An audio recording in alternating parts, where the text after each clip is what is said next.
Hey everyone, Mherex here, bringing you another video. This one I'm going to be taking a look at greatest hits KO for red boss battle. Often I don't necessarily like doing, like, I guess, mid-range or budget kind of picks for boss, but I think this is actually a good one for a few reasons. Aggressive is somewhat light, potentially, I mean, a lot of the really good aggressive ones might for red might be kind of paywalled. You may not have them. KO's good for a few different reasons. Let's take a look. The setup I would use, and he's a lot of people maybe have taken him to gold in the past as their showboat. He's a pretty good showboat in general. Him and Waller are both two of the better obtainable ones actually. So this is 100% strap, Bulldog Bracer. Whenever you generate 10 or more reinforced gems, increase your yellow by 25, your red by 75. Normally, Sheriff's Badge would be good. In this case, not so much, because we're really focusing on the reds. And you'd want to get this two full cycles on turn one. So the good about KO, one, it's red boss with a big red shield. And he's got reinforces, so he's going to break a bunch of red gems. So that's very good. Two, he has a buff. It's a 50% buff. So he's going to grow his damage every time, assuming you don't swipe. So it'll keep stacking, and so will the Bulldog's Bracer. So you're going to stack that every time. So he's going to, if you don't win turn one, his damage is going to keep getting bigger. You're going to help with the shield, etc. Right? So he's doing a bunch of things for you. He's a good shield breaker. He's growing his damage, and he's decent damage to start. It's triple red, all 7 MP. Argentine net breaker, that's snowfalls. Everything below it turns red. Stunner, that's the buff and making the bottom 5 rows into reinforce. So that's, he's going to break a bunch of red gems. And then the choose to set the snowfalls off. Easy recycle, easy peasy. Trainers are super friendly. You're going to use Sting, Bulldog, that gets you charged in boss to start. Yoko for those reinforces. And then just 30% red here with Zombie Priest.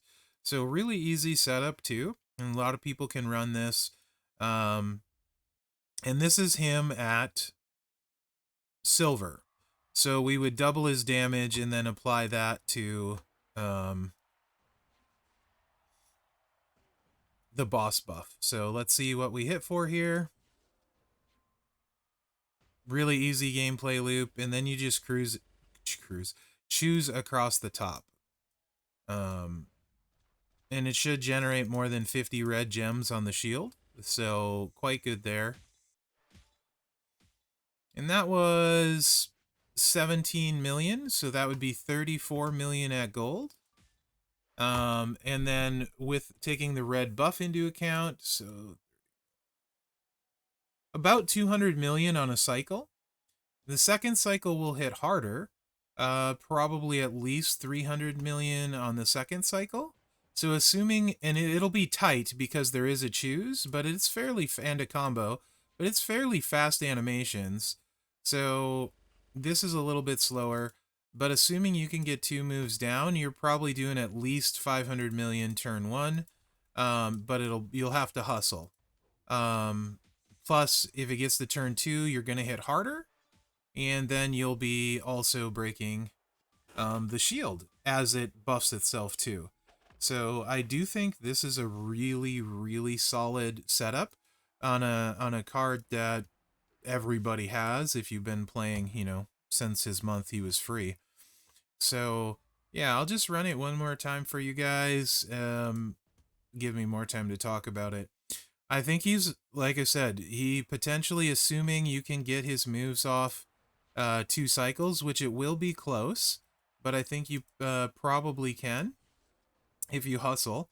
Potentially looking at doing 500 million with 100% strap in this setup on turn 1 total between the two, and that's not nothing. That's a contribution, plus you're going to be able to break the shield if it doesn't. So I actually really like this pick for this boss.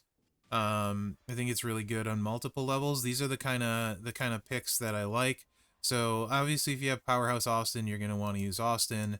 But if you don't, you know, I haven't looked through all of the stuff extensively, but I've been just kind of doing one video for each style so far, and this one appealed to me because everyone has him, a lot of people have taken him up, and this build set is going to be extremely solid across the board, whether your team wins turn 1 or they win turn 2, or even potentially 3. He's going to be extremely useful.